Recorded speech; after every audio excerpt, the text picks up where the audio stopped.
আসসালামু আলাইকুম বন্ধুরা, কেমন আছেন? আশা করি আপনারা সবাই খুব ভালো আছেন। আমরা অনেকেই মিষ্টি কিভাবে বানায় জানি না।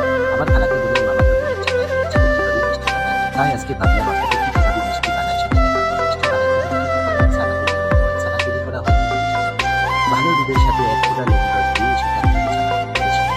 ছানা থেকে কিন্তু একটু হালকা দুধ মিক্স করলে কিন্তু খানাটা শক্ত হয়ে যায়। তখনই তারা হাত দিয়ে গুঁড়ো গুঁড়ো গুলো দিয়ে দেয়। গুঁড়ো গুলো খাওয়া থেকে কিন্তু মিষ্টি তৈরি হয় না। এবার তখন তারা কিন্তু চার চামচ বানায় দেয়, ৪ চামচে মিষ্টি হয়।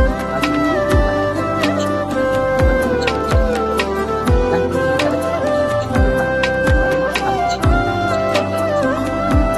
সিদ্ধ পানি দিয়ে গরম পানিতে সিদ্ধ করে এমন করে বের হয়ে যায়। তারপরে যখন মিষ্টি হয় তখন সেটা কিন্তু ৪ চামচে ঢেলে দেয়।